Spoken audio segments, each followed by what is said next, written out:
Muito bem, pessoal. Boa noite. Sejam bem-vindos a mais um módulo da nossa escola Capacitando. Para mim é uma grande alegria. Sendo bem sincero, já estava com saudade de ter esse tempo aqui com vocês, de poder compartilhar um pouco a respeito das Escrituras, né? E acredito que nós vamos ter aí bons tempos, um tempo bem agradável, estudando um tema que é extremamente importante para nós nos dias de hoje, que é o tema família, ok? Então, o nosso objetivo durante esse módulo da nossa escola vai ser reconhecer que o desejo de Deus é que as famílias sejam benditas, que as famílias sejam abençoadas, que as famílias possam andar debaixo da sua vontade e do seu favor, ok?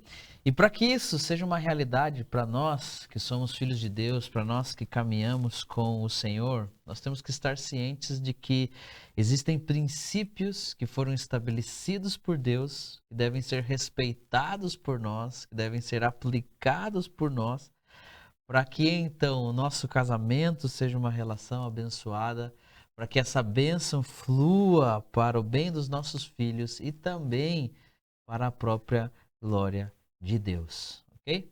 Esse módulo sobre família ele vai estar dividido em três partes, ok?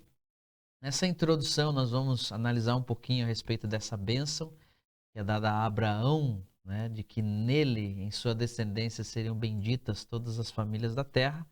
Depois, nós vamos estudar um pouquinho a respeito do propósito do casamento. Ainda vamos ver os papéis complementares do homem e da mulher. E também, né, como no final, na última aula, nós vamos aprender um pouco a respeito da relação entre pais e filhos, ok? Então, para dar início à nossa aula, eu gostaria de pedir para que o Senhor nos abençoasse nesse próximo módulo, né? Nesse tempo de estudo e de aprendizado. Pai, eu quero orar a Ti e pedir que o Senhor, em nome de Jesus, abra os olhos do nosso entendimento. Nós oramos por sabedoria, por revelação. Nós pedimos que o Espírito Santo possa ministrar a sua igreja, o seu povo, os seus filhos, e cumprir com o propósito, Senhor, para o qual essa palavra está sendo enviada. E literalmente, a partir desse tempo, desse aprendizado, existe em nós um desejo, um compromisso de querer ver a nossa família bendita no Senhor, debaixo da sua vontade, do seu querer, experimentando tudo aquilo que o Senhor tem preparado para ela, Senhor, desde antes da fundação do mundo. Oro por cada família representada aqui, que o Senhor nos dê a graça para estarmos com os ouvidos atentos e o coração disposto a receber a sua palavra, Senhor. Em nome de Jesus, nos ajuda aqui, é o que eu te peço, Senhor. Amém e amém. Então, para que a gente possa começar a nossa aula, vamos dar uma olhada na promessa que vai nortear a nossa compreensão a respeito de família. E para isso eu gostaria que você pudesse ir aí para Gênesis, capítulo 12, versículo 1. E abra sua Bíblia em Gênesis, no capítulo 12, nós vamos ler do versículo 1 até o versículo 3, ok? Gênesis 12, 1 diz assim: Ora, disse o Senhor a Abraão: Sai da tua terra, da tua parentela e da casa do seu pai, e vai para a terra que eu te mostrarei. De ti farei uma grande nação e te abençoarei, te engrandecerei o nome. Seja você, né, nas versões mais antigas, se tu uma bênção. Abençoarei os que te abençoarem e amaldiçoarei os que te amaldiçoarem. E olha só que interessante, olha como termina essa promessa de Deus a Abraão. Olha só o que vem anexado a tudo isso, que já é maravilhoso a respeito da vida desse homem de Deus. Ele diz assim: em ti serão benditas todas as famílias da terra. Então Deus é claro com Abraão ao chamar Abraão. Através dele, todas as famílias da terra seriam abençoadas, seriam benditas. Através dele, todas as famílias da terra se encontrariam debaixo do favor do próprio Deus. Só que agora, olhando para esse texto, nós temos que entender que existe uma maneira que Deus escolheu para abençoar essas famílias. Lá em Atos dos Apóstolos, já vamos pular do Antigo para o Novo Testamento, Em Atos capítulo 3, versículo 25, nós vemos que Deus escolheu abençoar essas famílias através da descendência de Abraão. Olha só o que diz o versículo, Atos 3, 25. Vocês são os filhos dos profetas e da aliança que Deus estabeleceu com os vossos pais, dizendo a Abraão: na tua descendência serão abençoadas todas as famílias da terra. Então nós podemos entender que a promessa que é dada a Abraão, ela se torna uma realidade por meio da sua descendência. E para aqueles que são familiarizados, que conhecem a história de Abraão, eles conhecem o drama que foi experimentado por ele. Nós temos aqui um senhor de idade que recebe uma promessa, que olha para si, que olha para as circunstâncias, né? Ele acha que está ficando sem tempo para esperar, ele se precipita, ele tem um filho com a serva da sua esposa, Agar. Muitas dores, angústias, tem que passar Abraão, mas toda essa situação ela é remediada por seu filho Isaque. Em Isaque, nós vemos o cumprimento da promessa que foi feita por Deus a Abraão. Mas ainda há um apontamento futuro nessa promessa. Ainda viria o homem que definitivamente e de maneira plena seria cumprimento para essa promessa. Obviamente, Isaac é extremamente importante para o desenvolvimento de tudo aquilo que Deus está realizando na história da redenção. Mas nós devemos entender que essa promessa, ela encontra o seu cumprimento pleno em outra pessoa. Quando o apóstolo Paulo vai discutir a questão dessa promessa que foi dada a Abraão na sua carta aos Gálatas, ele traz para nós algumas informações que são muito preciosas a respeito desse tema. Lá em Gálatas, no capítulo 3, versículo 16, nós vemos algo bem interessante. A escritura diz assim: que as promessas foram feitas a Abraão e ao seu descendente. Não diz e aos descendentes, como se falando de muitos, porém como de um só, e ao teu descendente que é Cristo. A Escritura mostra aqui para nós algo no singular e não no plural. Fica claro então que a descendência de Abraão, que de fato vai cumprir com todos os aspectos que são mencionados nessa promessa de Gênesis 12, é o próprio Cristo. Ou seja, nós poderíamos parafrasear o texto debaixo desse entendimento e dizer que em Cristo Jesus todas as famílias da terra seriam abençoadas. Que em Cristo Jesus todas as famílias da terra seriam benditas. Mas é interessante porque uma vez que nós ouvimos essa verdade, uma vez que nós chegamos a essa compreensão, uma vez que nós desenvolvemos esse tipo de entendimento, nós temos que entender que como família nós precisamos estar em Cristo. Não é suficiente ter uma religião, ter uma simpatia a favor de Jesus, olhar para Ele com... Não, nós precisamos estar em Cristo Jesus. E o que significa isso? Nós precisamos conhecer ao Cristo. Nós precisamos conhecer os seus ensinos, a sua verdade. Nós precisamos saber quais são os seus princípios e aplicar os seus princípios na realidade das nossas vidas, nas nossas famílias, para que então essa bênção que foi prometida a Abraão, que se torna uma realidade em Cristo, seja experimentada por cada um de nós nas nossas casas.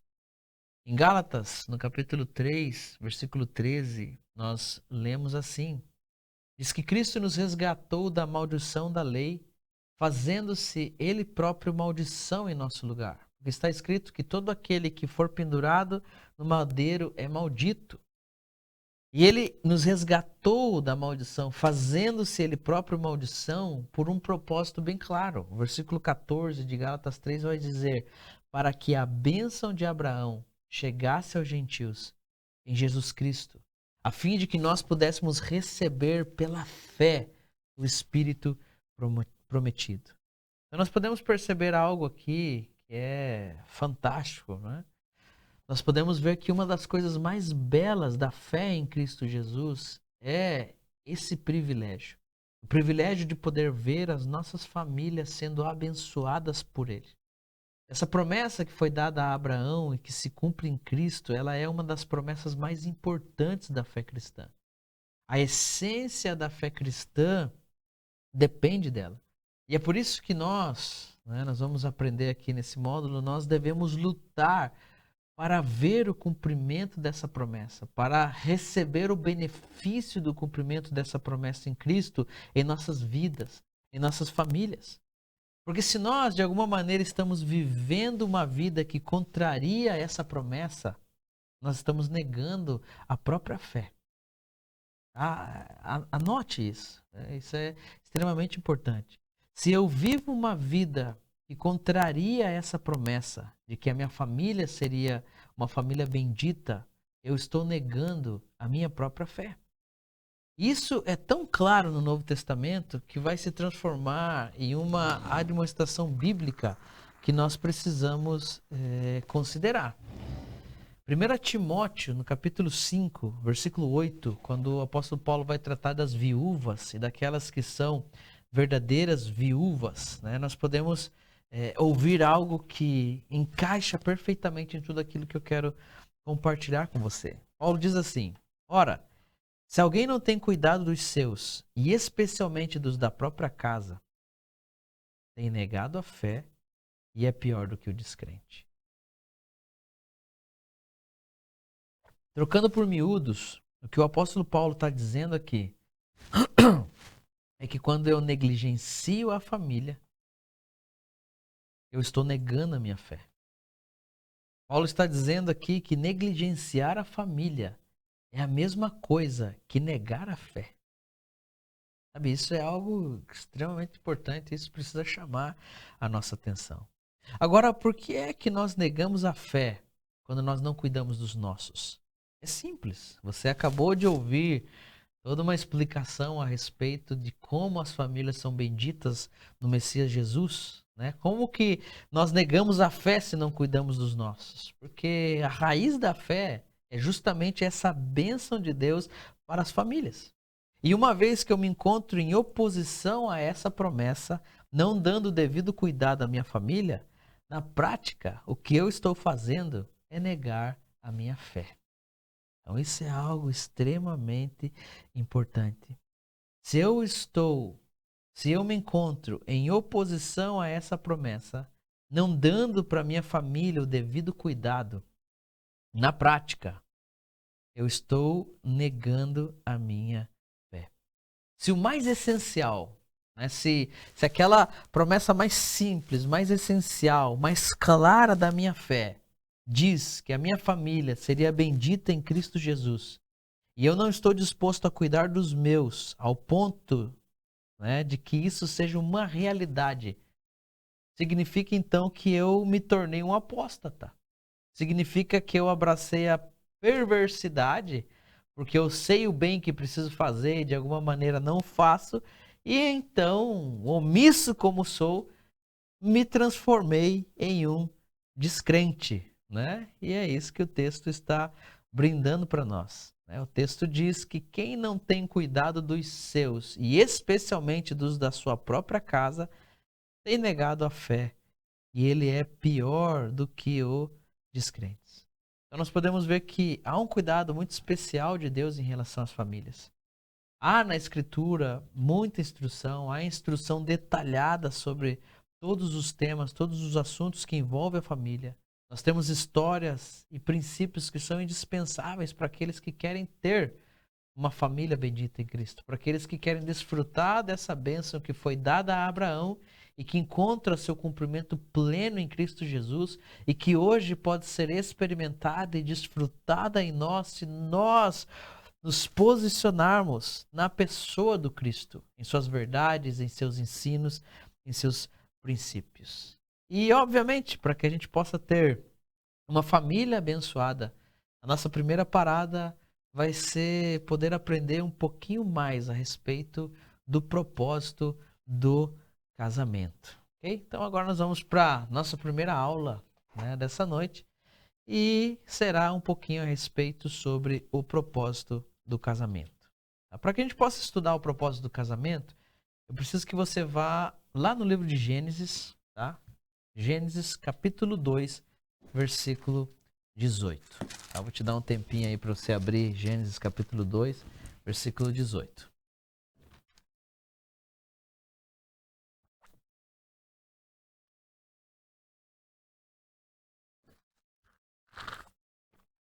Levanta a mãozinha no chat lá, se você já encontrou Gênesis 2:18, né? Gênesis é o primeiro livro da Bíblia, acho que é o livro mais fácil de encontrar, né? É Gênesis ou Apocalipse, o primeiro e o último. E nós vamos ler o versículo 18, ok? Então, o versículo 18 diz assim: O Senhor Deus disse ainda: Não é bom que o homem esteja só. Homem sozinho, né? Que as coisas não dão certo para homem sozinho. Não é bom, até Deus, né? A sabedoria em si reconheceu, né? Que não é bom que o homem esteja só. Não é bom que o homem esteja só. Farei para ele uma auxiliadora que seja semelhante a ele. Ou, né, em outras versões, eu tenho uma outra versão aqui que eu gosto bastante. Disse mais o Senhor Deus: Não é bom que o homem esteja só. Far-lhe-ei uma auxiliadora que lhe seja idônea. Então, nesse versículo aqui, no versículo 18 de Gênesis 2, nós vemos literalmente a gênese do casamento. E a partir desse versículo, nós podemos entender um pouco mais a respeito da proposta de Deus ao criar Adão e Eva e, obviamente, consequentemente, o próprio casamento. Agora, esse versículo é um versículo interessante, por quê? Porque esse versículo está literalmente no meio de tudo aquilo que está acontecendo em relação à criação do homem e da mulher. Nós temos a terra criada, organizada, o jardim já foi plantado, o homem formado pelas mãos de Deus foi colocado nesse jardim, ele tem trabalho, ele tem responsabilidades, ele tem uma vocação, ele tem uma missão, mas falta algo, falta alguém que possa corresponder a Adão dentro de toda a realidade que foi criada.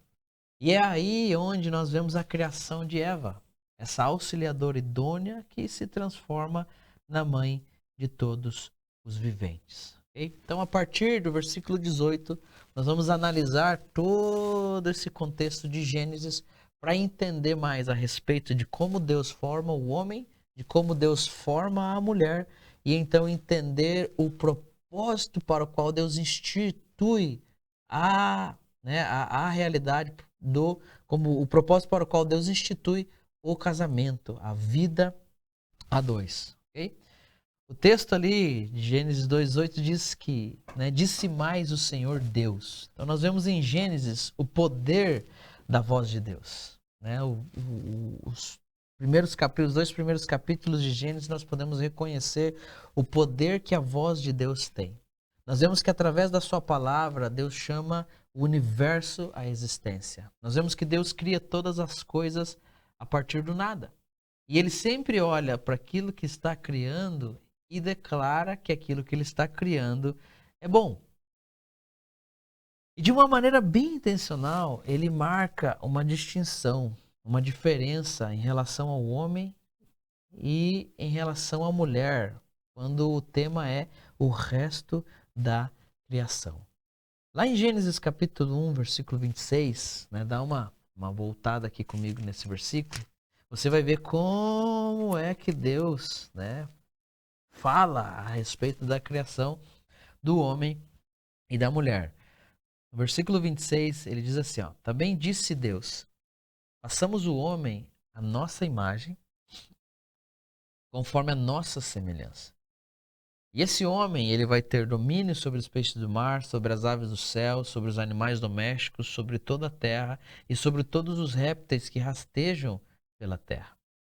Agora, olha só que interessante. Esse homem que é criado à imagem e semelhança de Deus, a Escritura diz, criou Deus, pois o homem à sua imagem, a imagem de Deus o criou. E como é que ele foi criado? Homem e mulher os criou. Então, veja que, em essência, homem e mulher, eles são iguais. Ambos criados à imagem e à semelhança de Deus. Okay?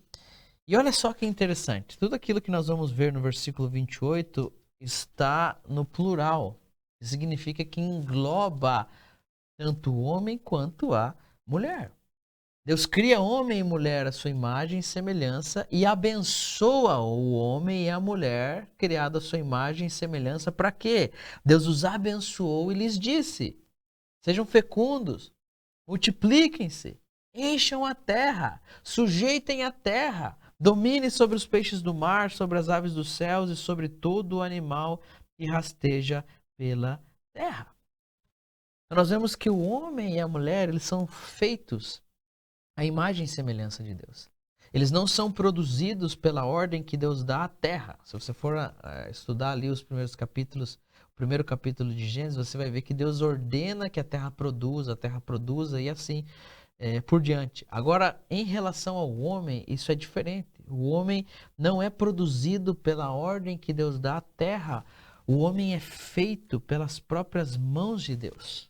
Né? E como se não fosse suficiente ser formado pela própria mão de Deus, o homem, o gênero humano, ok? O homem, ele traz sobre si atributos que Deus compartilha, que Deus comunica com ele, ok?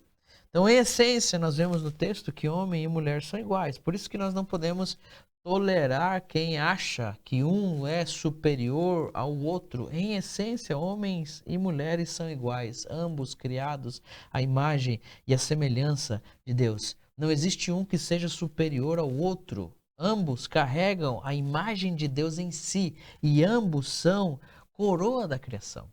E além disso, ambos provam de uma posição única de autoridade sobre a criação. Porque ambos são abençoados para frutificar, para multiplicar e para dominar a terra. Então ambos têm essa vocação, ambos têm esse chamado, ambos recebem da parte de Deus esse grande desafio. Então, se nós pudéssemos resumir algo, nós podemos dizer que há uma grande responsabilidade dada ao homem e à mulher dentro daquilo que é a vontade de Deus para toda a criação. Adão e Eva, eles tinham um desafio gigantesco. E Deus sabia que sozinhos, separados, divididos, eles jamais poderiam alcançar aquilo que Deus queria que eles alcançassem. Agora, Gênesis 1, Gênesis 1, do 26 ao 28, vai mostrar qual que é o plano geral de Deus para o homem e para a mulher. Já a partir do capítulo 2 de Gênesis, né, nós vamos ver a forma como esse plano divino vai sendo implementado. Então, a partir do capítulo 2, nós vemos os detalhes de como Deus forma primeiro o homem e, em seguida, a mulher. Okay? Então, em primeiro lugar, vamos aprender um pouquinho mais a respeito da formação desse homem, da formação do homem. Agora, por que é importante entender um pouco a respeito do processo de formação do homem? É simples. O casamento, ele acontece entre um homem e uma mulher. Deixará o homem seu pai e sua mãe e se unirá à sua mulher. Então, o casamento não acontece entre um menino e uma menina, entre um adolescente e outro adolescente. O casamento acontece entre um homem e uma mulher. Pressupõe-se duas pessoas que têm o mínimo de maturidade possível para cultivar uma relação. São pessoas que passaram pelos processos de Deus e agora têm condições suficientes de assumir essa responsabilidade, entendendo o porquê Deus os chamou e quer uni-los em santo matrimônio. Versículo 7, no capítulo 2 de Gênesis, diz assim: Então formou o Senhor Deus ao homem do pó da terra, e lhe soprou nas narinas o fôlego de vida. E esse homem então passou a ser alma vivente. Nós vemos que o homem, ele é feito do pó da terra. E o fato de ter sido feito do pó da terra dá ao homem a possibilidade de interagir com toda a realidade criada. Então, pelo fato de ter sido feito de algo que pertence a essa realidade, eu posso então agora interagir com ela. Mas ao mesmo tempo, esse homem que é feito do pó da terra, ele também recebe do sopro de Deus. E o fato de receber desse fôlego de vida, o fato de receber desse sopro, desse ar que provém do próprio Deus, dá para o homem a possibilidade de que ele se relacione com o seu Criador. E quando nós entendemos isso, nós podemos então entender que existem duas dinâmicas com as quais o homem precisa se preocupar. Uma é a dinâmica natural, terrena, essa dinâmica que envolve o dia a dia, a dinâmica que envolve a provisão, a proteção, o direcionamento para sua família. Né? Nós vamos analisar um pouco mais na questão dos papéis, aquilo que Pedro chama de a vida comum do lar. O marido é chamado para viver com a sua esposa a vida comum do lar. Né? Então o marido não deve se gloriar pelo fato de que ele lavou uma louça, de que ele varreu uma casa, de que ele cuidou de uma criança, porque ele é chamado justamente para viver a vida comum do lar. A esposa, o marido, eles são uma equipe. Juntos eles trabalham para o bem da sua família. Né? Então eu aprendi isso com a minha esposa. Né? Que não existe mérito na obrigação. Quando nós casamos e entendemos o que é o casamento, entendemos o que é o relacionamento, principalmente quando chegam os filhos, né, nós devemos reconhecer que cada dia mais precisa existir em nós um comprometimento com a vida comum do lar. Nós não podemos abandonar as nossas esposas, né, achando que isso é coisa apenas delas, enquanto nós sentamos no sofá, né, para assistir aí o Chicago Bulls, os Lakers, né, ou para, sei lá, fazer o que você pensa que deve fazer. O homem precisa entender que ele foi criado para se envolver no dia a dia da sua casa, trazendo proteção, provisão, direcionamento, limites. Em outras palavras, o homem precisa viver a vida comum do lar. Tá? Nós vamos falar mais sobre isso nas aulas, quando nós formos tratar a questão dos papéis. E também, não só feito do pó da terra para interagir com a realidade natural, mas também recebe o sopro de Deus. E isso faz com que ele possa interagir com essa realidade espiritual. E essa realidade espiritual é aquela que se cumpre quando o homem entende o seu sacerdócio. Essa realidade espiritual se cumpre quando o homem entende que foi chamado a estar diante de Deus, velando, orando, intercedendo pela sua família. O homem é o sacerdote da sua casa. Deixa eu trazer em palavras um pouco mais familiares para nós, que são mais inteligíveis para nós. O homem é o pastor da sua casa. O homem é o pastor da sua esposa. O homem é o pastor dos seus filhos. O homem é o responsável por sua família. Isso é muito importante, galera, porque nós precisamos parar de terceirizar a nossa vocação. Nós precisamos parar de dar a responsabilidade que é nossa para outros. Nós, como homens, precisamos nos posicionar nessas duas realidades. E geralmente as coisas que você mais vai ouvir de reclamação dos homens estão relacionadas a essas duas coisas. Ou o cara não entende que precisa viver a vida comum do lar, ou o cara não entende que ele é um sacerdote e precisa cobrir, interagir com Deus a favor da sua família, da sua esposa, dos seus filhos. Ele é uma autoridade no seu lar e ele tem poder para abençoar em nome de Jesus aqueles que estão debaixo dos seus cuidados. Mas infelizmente, né, muitos de nós, homens, nos esquecemos facilmente das nossas responsabilidades. Das responsabilidades que nós temos em relação ao casamento e, consequentemente, das responsabilidades em relação à nossa família. Mas o fato de sermos criados, formados do pó da terra, isso traz para nós uma grande vantagem. Essa palavra formou, de Gênesis 2:7, ela traz para nós a ideia de que o homem foi modelado por Deus. Da mesma forma que um oleiro, um artesão, que alguém que trabalha, né, com o barro, modela a sua obra. E quando nós entendemos isso, gente, a primeira coisa que vem à nossa mente é, puxa vida, essa é a minha verdadeira condição. O homem modelado por Deus, ele reconhece a sua verdadeira condição. Ele sabe que ele é pó, que ele é barro e que constantemente ele vai precisar do trabalhar do obreiro em sua própria vida. Então, geralmente, quando um homem se perde, né? Quando o homem está se perdendo dentro da sua função, da sua vocação, do seu chamado no Senhor, é porque esse homem deixou de lembrar que ele é barro nas mãos do oleiro e que constantemente ele precisa ser trabalhado por ele para que ele possa alcançar aquilo que é não só a expectativa da esposa, dos filhos, da família, mas principalmente aquilo que o próprio Deus espera dele. E é muito interessante porque há um tempo eu estava pensando, puxa vida, como eu gostaria de um botão reset em mim, sabe aqueles botões que o computador trava e você tinha aquela CPU, você pá, mete o dedo no reset e pum, começa tudo de novo, né? Para algumas questões mais complicadas, né? Você tem lá o formatar, o formate C2 pontos, para quem lembra do DOS ainda, formatava os computadores via DOS, cara, coisa das antigas. Então a gente sempre pensa assim, puxa, como eu gostaria de ter um reset, como eu gostaria de começar de novo, e o fato de sermos feitos do pó da terra nos dá essa condição. Olha só o que diz Jeremias 18:1. Palavra do Senhor que veio a Jeremias dizendo: Dispõe-te e desce à casa do oleiro, e lá ouvirás as minhas palavras. Eu desci à casa do oleiro, e eis que ele estava entregue à sua obra sobre as rodas.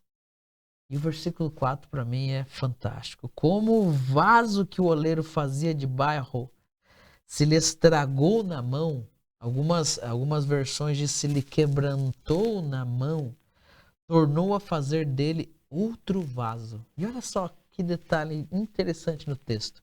De acordo ao que bem lhe pareceu. Ou segundo ao que bem lhe pareceu. Então veio a minha palavra do Senhor, não poderei eu fazer de vós como fez esse oleiro, ó casa de Israel. Diz o Senhor, eis que como barro na mão do oleiro, assim sois vós na minha mão, ó casa de Israel. Olha o privilégio que nós temos, a oportunidade que nós temos. Quando nós reconhecemos que somos barro, nós podemos ir até a casa do oleiro. Nós podemos nos quebrantar em suas mãos, para que ele possa refazer a nossa vida de acordo ao seu plano, de acordo ao seu bom propósito. Ele pode nos fazer para a sua glória e principalmente para a alegria da nossa família. Eu sei que como homens nós deixamos a desejar, né, em vários aspectos, e as esposas que o digam, né? Só que isso deve nos levar a reconhecer a necessidade nesses dias que nós temos de quebrantamento. Nós precisamos de homens quebrantados, sabe? Você não vai encontrar homens perfeitos. Nós nunca vamos poder ser homens perfeitos. Mas nós podemos ser homens quebrantados. Homens que reconhecem sua condição, sua situação e que vão até a casa do oleiro e que se desarmam, né, em suas mãos, que se desfazem em suas mãos, que se quebrantam em suas mãos. Se nós temos a consciência de que nós somos barro, nós podemos descer até a casa do oleiro e em sua presença ter o privilégio de poder se quebrantar, de poder se humilhar debaixo das suas poderosas mãos, para que Deus possa nos refazer. Mas não nos refazer conforme ao que nós desejamos ou anelamos, mas nos refazer de acordo à sua própria vontade. Então, quando um homem se esquece que ele veio do pó e que só pode ser o que ele precisa se ele for formado de maneira graciosa pelas mãos do próprio Deus, esse homem ele está prestes a cair no orgulho, na soberba. E principalmente esse homem vai entrar numa vida de omissão. Ele sabe que precisa fazer algo em relação à esposa e à família, mas ele não faz. E isso então leva esse homem a deturpar a parte que lhe cabe dentro do seu casamento, da sua família e, consequentemente, obviamente, dentro do próprio plano, dentro do próprio propósito de Deus.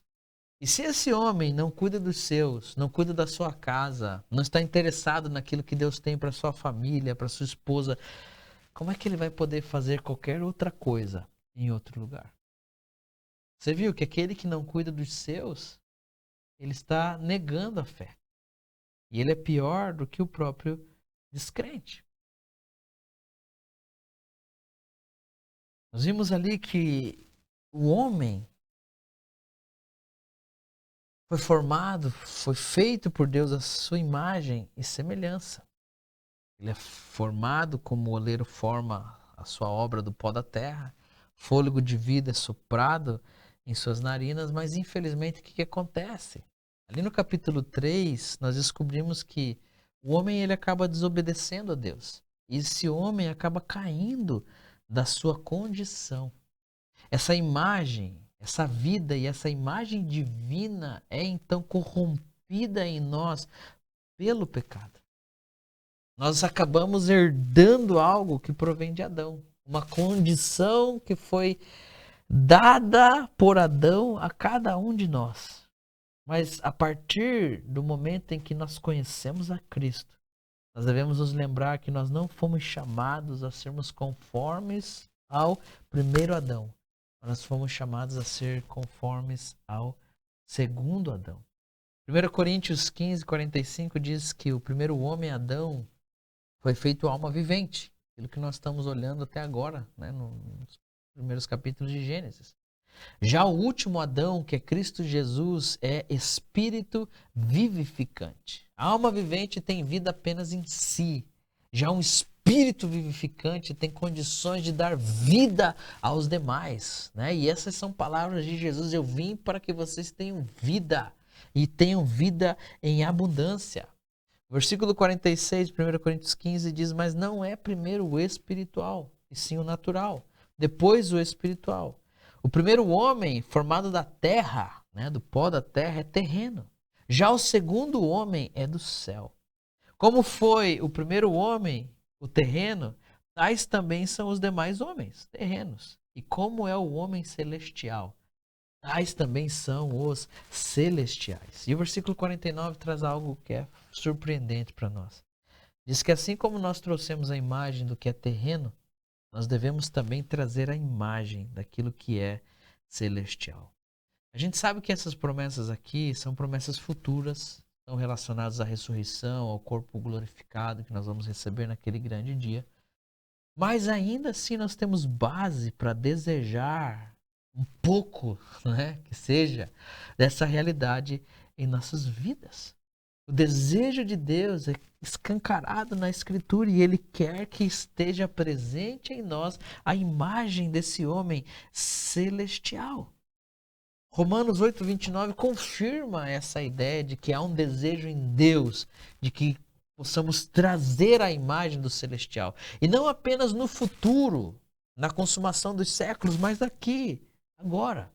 Romanos 8, 29 diz assim: porque os que de antemão conheceu, também os predestinou. E os predestinou para quê? Para serem conformes à imagem do seu filho, a fim de que o filho seja o primogênito entre muitos irmãos. Olha só que coisa fantástica. Nós somos desafiados a viver em conformidade ao segundo Adão. Nós somos predestinados a trazer a imagem do primogênito sobre nós. Como se isso, né, fosse pouco, nós também fomos desafiados a amar a nossa esposa como o primogênito amou a igreja. Somos aconselhados a viver com sabedoria a vida comum do lar. E cada uma dessas coisas aqui só podem ser levadas adiante se o nosso fundamento for literalmente Cristo Jesus. Eu preciso entender que esse quebrantar, que esse reconhecer, que esse descer à casa do oleiro precisa produzir um fruto na minha vida. E qual é o fruto? O fruto é ser cada dia mais parecido com Jesus. O fruto é poder amar a minha esposa como Cristo amou a igreja. O fruto é poder viver a vida comum do lar. O fruto é poder ser uma extensão do Cristo, ser um reflexo do próprio Cristo. Porque Cristo literalmente é o maior exemplo de homem que nós precisamos seguir.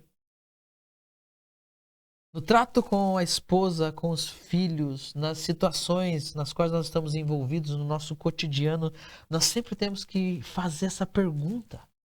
Nós temos que nos perguntar qual é o princípio visto em Cristo que pode ser aplicado aqui agora nessa realidade.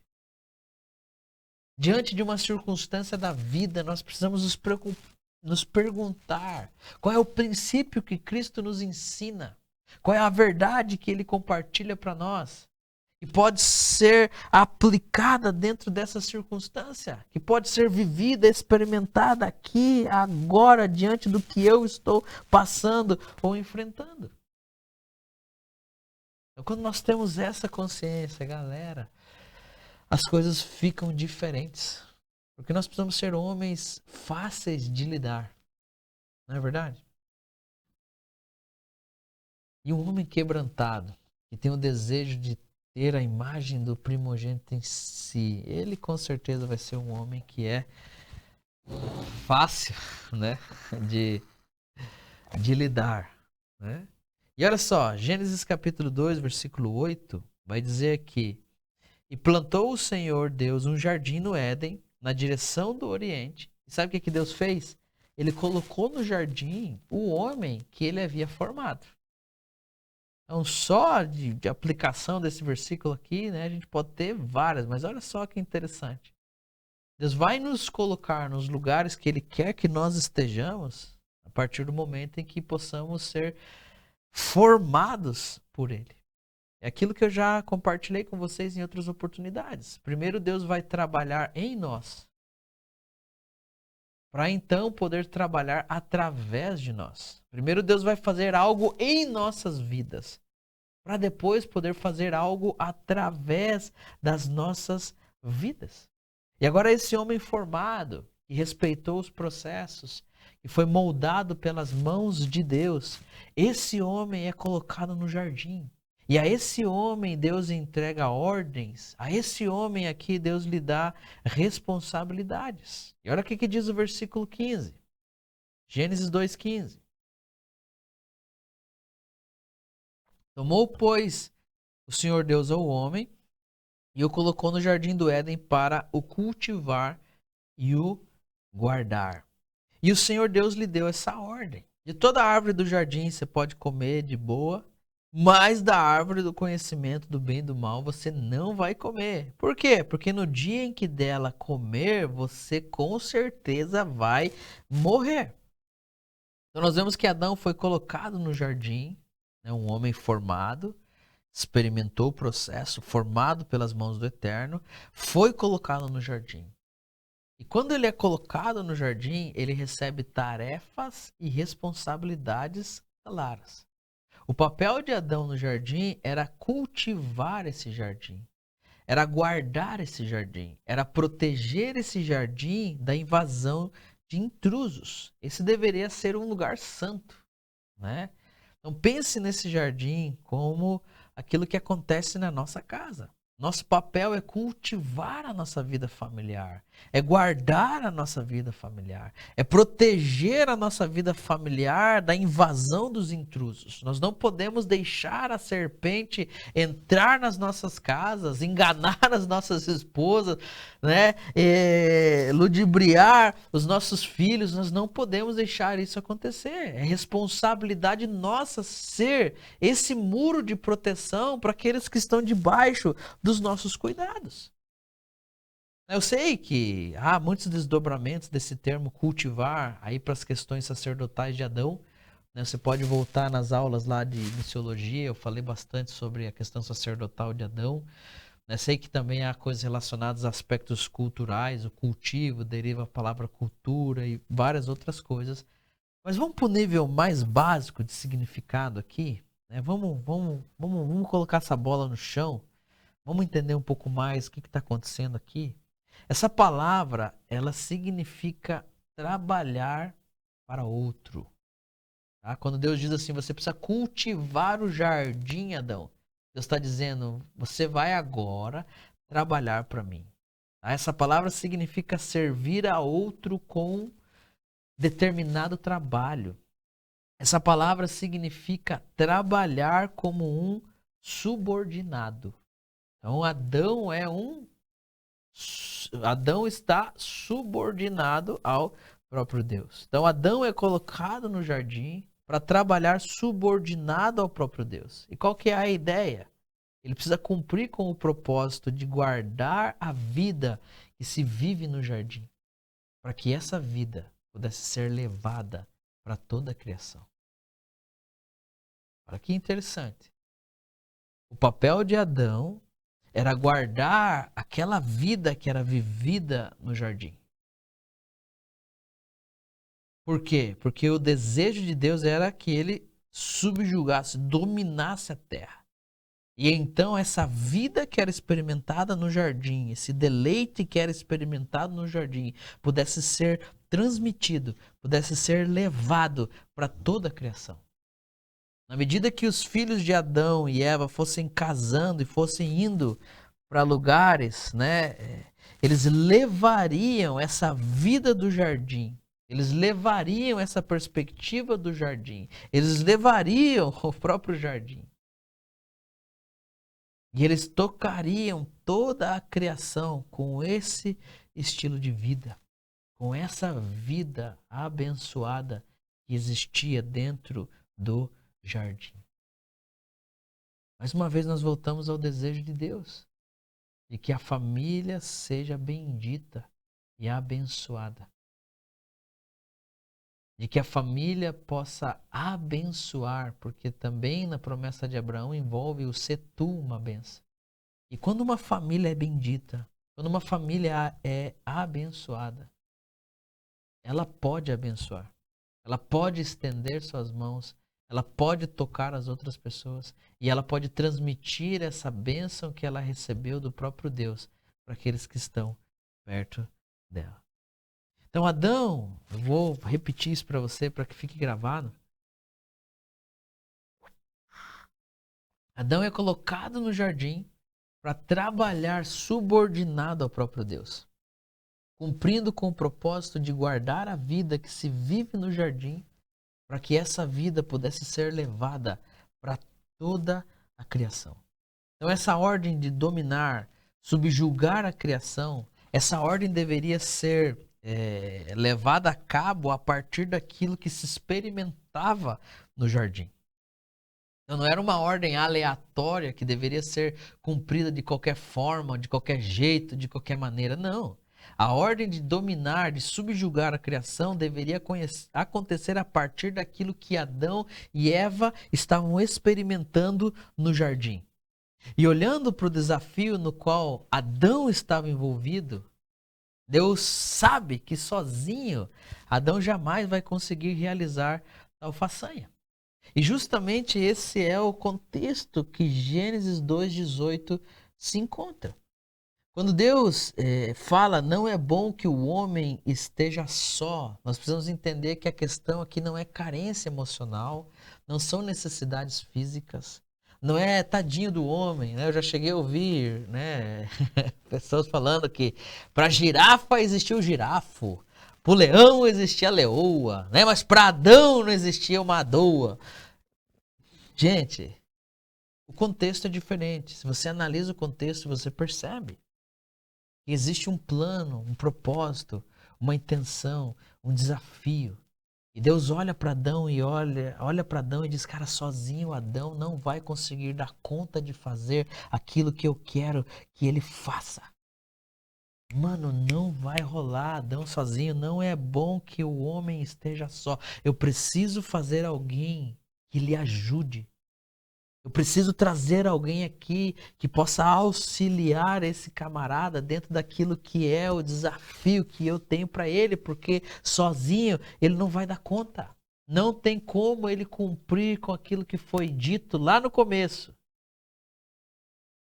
se não for por meio da ajuda dessa auxiliadora idônea. Então, quando nós olhamos para esse contexto, fica claro que Adão, sozinho, não iria alcançar tudo aquilo que Deus tinha preparado para ele.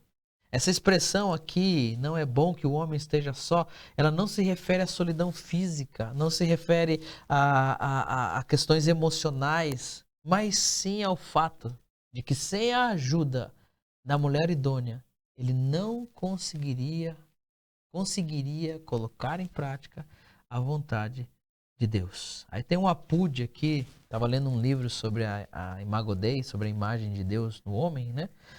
Aí o cara no livro cita o Bavinck, né? O Bavinck, ele é bem conhecido aí quem gosta de dogmática, de teologia, né? E o Bavinck diz assim: a mais preciosa dádiva que pode ser concedida ao homem nessa terra é a mulher.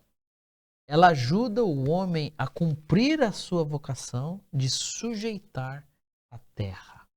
Então veja só que interessante.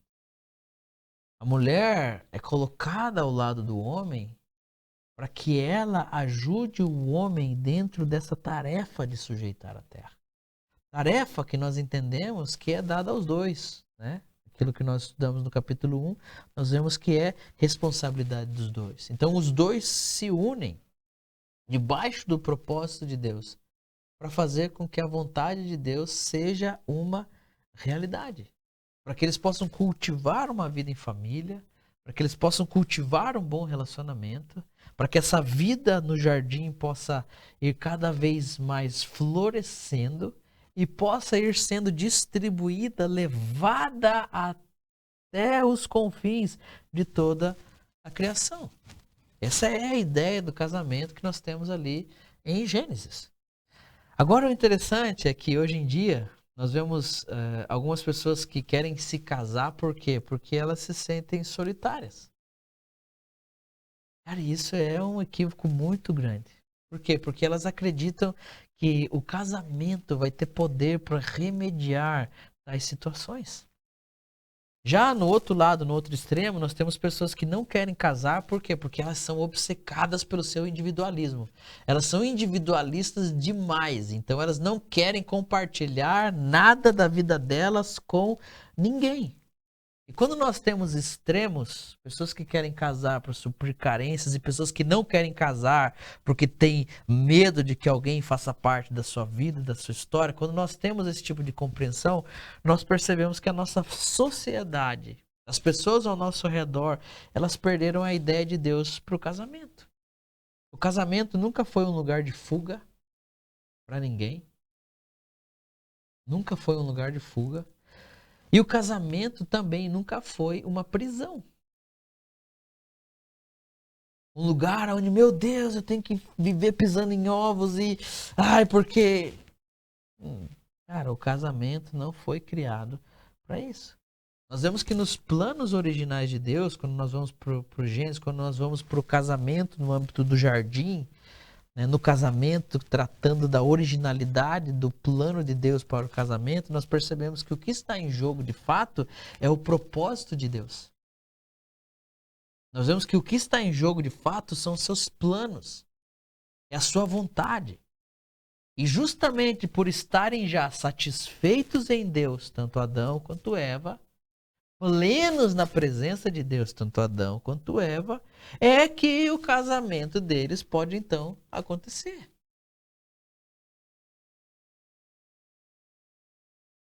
O que a gente aprende aqui?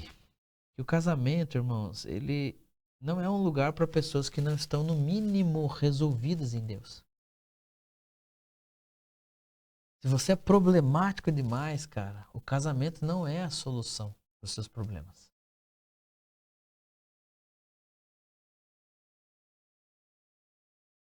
Não, mas eu tinha um primo lá na Quistacinha do Norte que... Cara, isso são exceções a uma regra. A regra está aqui para nós. Primeiro entender qual é a nossa fonte. Primeiro entender quem é a nossa origem. Primeiro entender como nós fomos formados, criados, da onde nós, da onde viemos, quem nos fez. De que nós podemos estar plenos, satisfeitos nele. De que ele nos sara, nos cuida, nos ama, nos guarda. Sabe, quando nós entendemos isso, nós vamos para um outro nível de relacionamento. Nós vamos para uma outra perspectiva para o relacionamento. Porque tudo aquilo que o ser humano precisa, ele não vai encontrar plenamente em outra pessoa. O ser humano não vai encontrar no outro todo o amor, todo o afeto, todo o carinho, toda a compreensão que ele precisa. E, sendo sincero, é até mesmo uma covardia da nossa parte esperar que alguém tenha condições de suprir todas as nossas carências. Por favor, esposas, nos ajudem. Nós não podemos suprir tudo. Há situações que vocês precisam ir orar, pelo amor de Deus. Orem. Orem por nós, orem por vocês. Mas aqui está um fato interessante. O negócio dá certo quando nós estamos centrados em Deus. Quando estamos vinculados ao seu plano, à sua vontade, quando passamos por seus processos. Quando literalmente somos o homem que deixa o pai e a mãe para se unir com a sua mulher.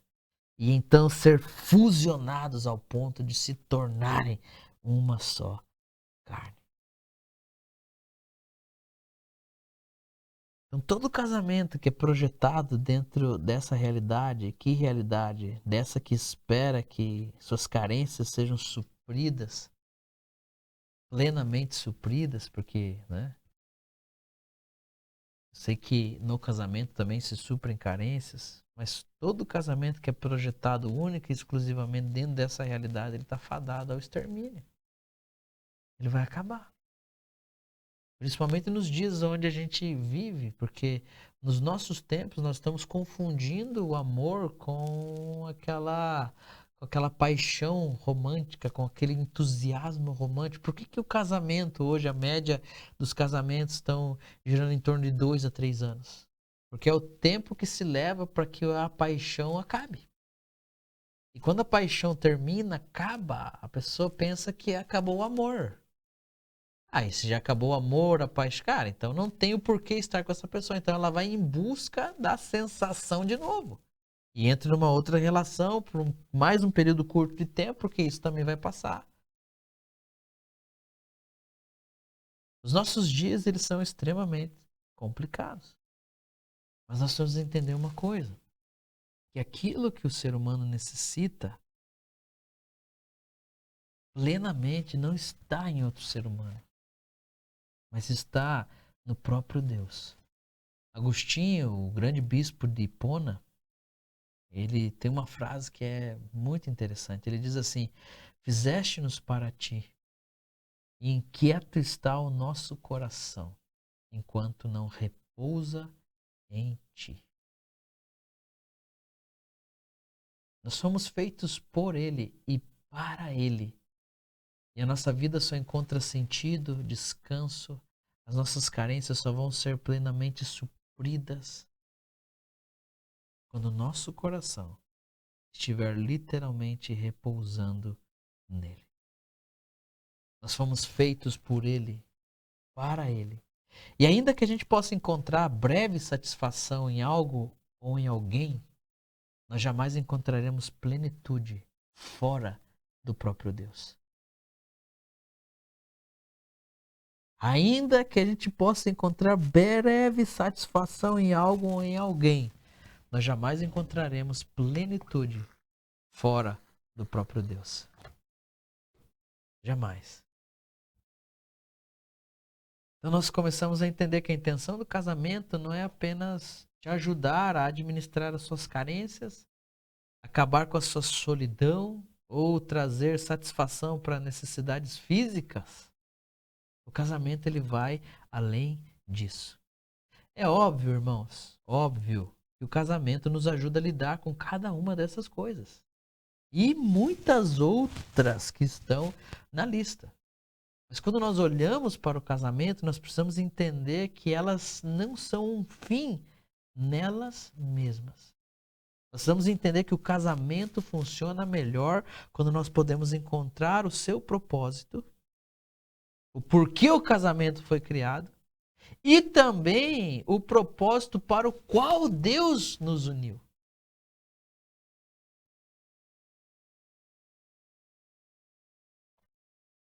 Porque o que Deus uniu é perfeito. E o que Deus uniu diz lá que não separe o homem.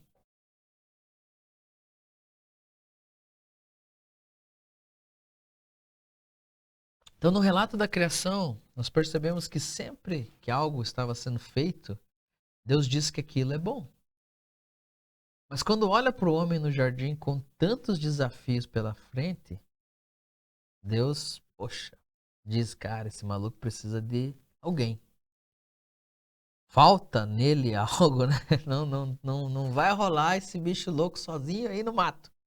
É melhor colocar alguém aqui que vai trazer um outro nível, né, para toda essa história e realidade. E se você for um observador, você vai ver que é a primeira vez que algo feito por Deus ainda não está na qualidade de bom. Falta algo. Então, pra essa piazada, pra esses caras aí que se acham o bonzão, mano, quando você não achar a tua Tereza, sempre vai estar faltando alguma coisa aí em você. Não se iluda, não se aluga, né? Para de se alugar, como diz um bom curitibano, né?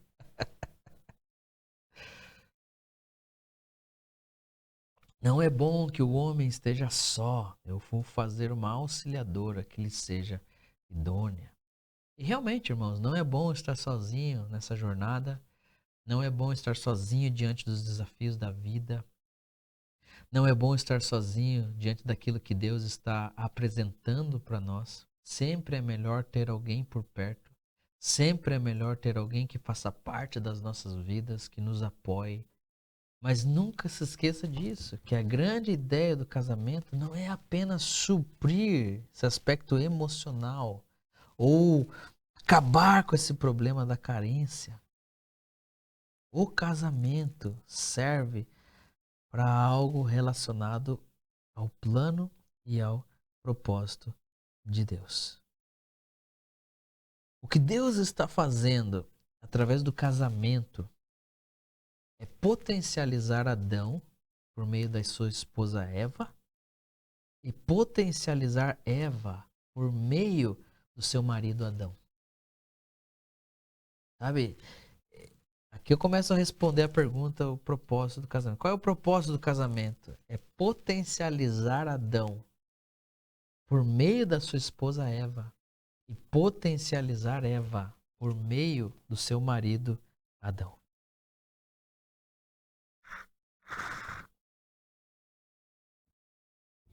Já viu aquela, eu vou ter que conquistar tudo na vida, porque aí eu penso em casar. Sabia que esse pensamento é uma falácia? Ele não tem sustentação. Eu vou indicar para vocês um livro, depois eu vou colocar lá no grupo do Capacitano, um livro do Tim Keller, onde é comprovado, por meio de estudos, que um casal tem muito mais possibilidade de alcançar, um casal casado, tá? Porque também tem questão não só amaziado ou juntado, mas um casal casado. Esse livro vai tratar muito dessas coisas, é muito interessante. E eu também não vou indicar muito material nessa aula, né?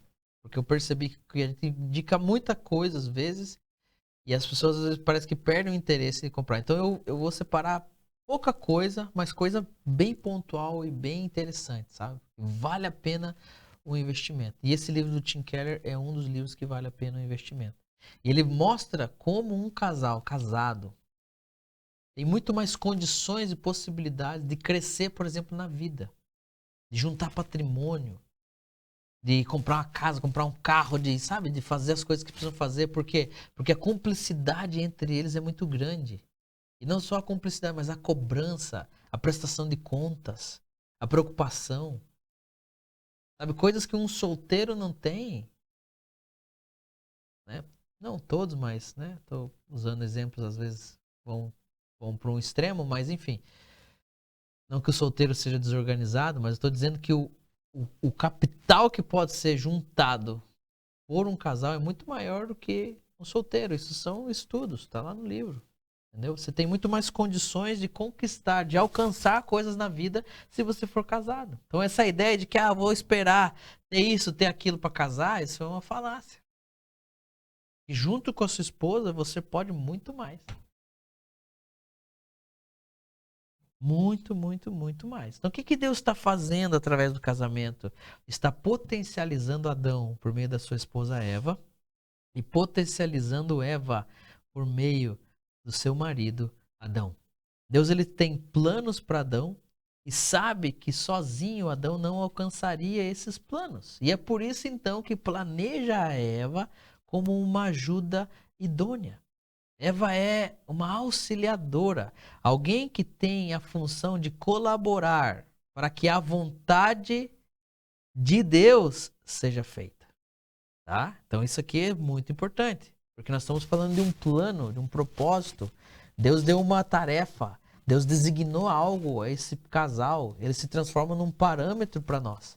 Só que o interessante é que Eva tem a função de colaborar não para que a vontade, as manhas, os desejos, os caprichos de Adão sejam feitos, mas ela tem a função de colaborar para que a vontade, para que o propósito de Deus possa então se cumprir. É por isso que muitos maridos às vezes vêm reclamar da mulher, ah, minha mulher é isso, minha mulher é aquilo, mas a mulher não tem nem claro o que é que Deus chamou aquele maluco para fazer. Por que é que eles estão aqui? Por que é que eles se uniram? Por quê? Então, quando a gente sai dessa superfície, desse nível que é muito vinculado apenas ao natural, ao comer, beber, dormir, trabalhar, pagar boleto, quando a gente consegue entender que nós estamos aqui e fazemos tudo isso porque Deus tem um plano para nós e nós devemos entender que alcançaremos esse plano apenas entendendo o propósito do casamento, que Deus quer que nós ambos, homem e mulher, marido e mulher, juntos alcancemos aquilo que Deus tem. Gente, isso muda a nossa perspectiva, faz a gente ver a vida de uma forma totalmente diferente. A ideia de Deus ao unir o homem à sua mulher é potencializá-los. É a ideia do número, né? Aqueles números ao quadrado, que gosta de potência e tal. Eu sozinho sou tipo o número 2. Número 2. Agora, quando eu me caso, eu sou o 2 ao quadrado. Porque você não, né? Quem ainda não conhece a gente profundamente, né? Não conhece a dona Márcia. Você acha que o William é alguma coisa que você não conhece a dona Márcia. Cara, eu sozinho sou o número 2. Mas quando eu me juntei com aquela mulher, quando eu casei com aquela mulher, eu me transformei num 2 ao quadrado. A minha vida deu uma guinada. Cara, as coisas foram pra frente. Meu Deus. É maravilhoso. Então, sozinho eu sou apenas o número 2, mas junto à minha esposa eu sou o 2 ao quadrado. Literalmente, com a força da minha esposa, eu sou potencializado. Literalmente, com a minha força, a minha esposa é potencializada. E nós podemos ser levados além. E nós temos muito mais condições de alcançar aquilo que está sendo proposto pelo próprio Deus. Os dois juntos, irmãos, eles vão se complementar. Eles se complementam, eles complementam um ao outro. Por quê? Porque eles já são completos no Senhor.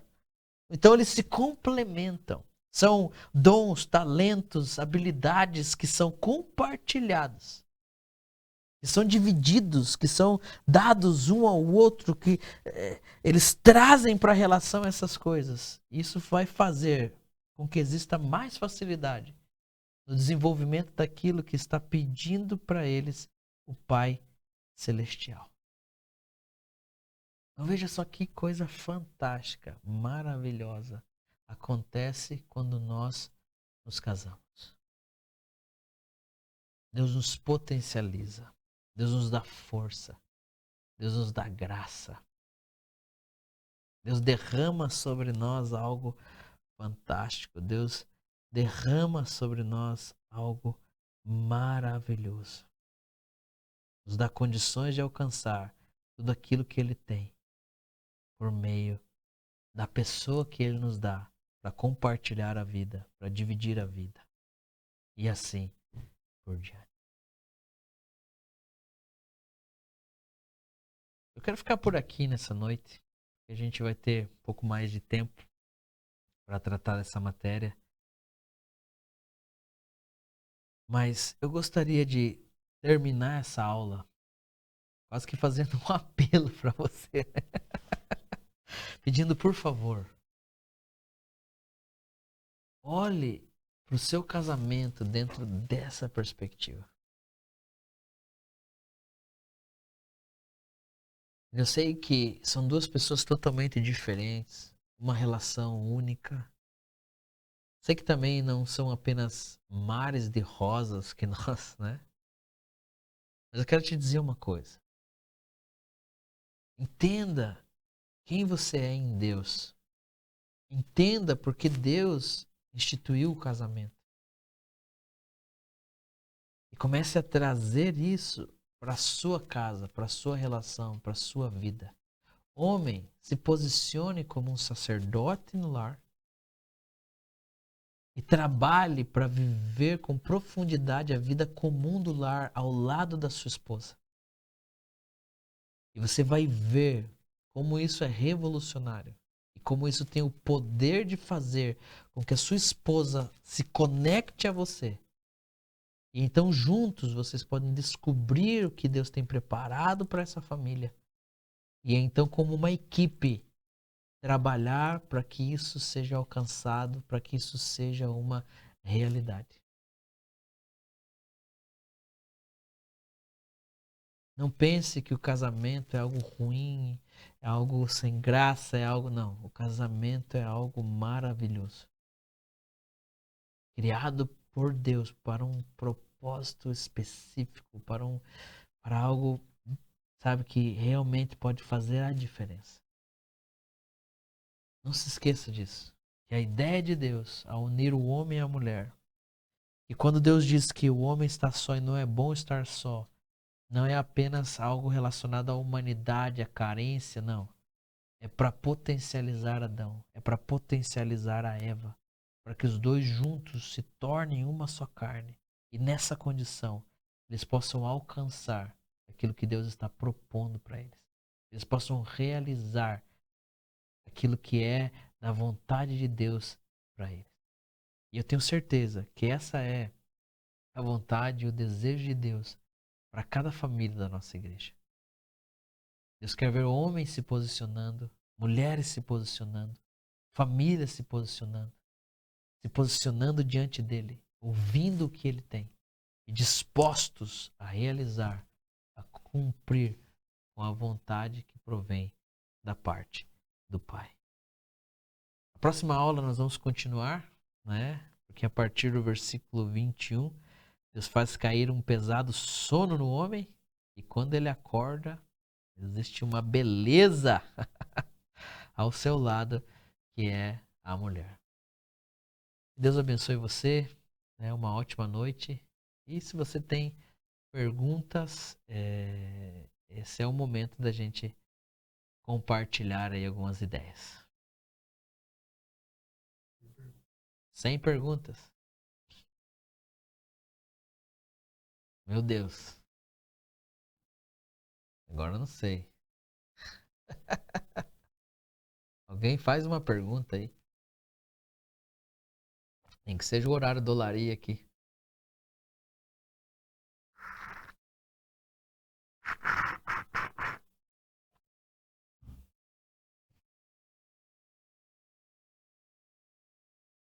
Sem perguntas, hein, Adriano? O John perguntou? Olaria, 8h30. Então, beleza. Vamos orar, né? Agradecer ao Pai Celestial. Estamos digitando aí? Olha só, Lamonique. Olha aí, hein? Glória a Deus, né? Vamos levantar aí. E aí, pastor DH? Qual que é a marca do nosso, a data do nosso congresso aí, ó? Senhor. Amém? Sem perguntas mesmo?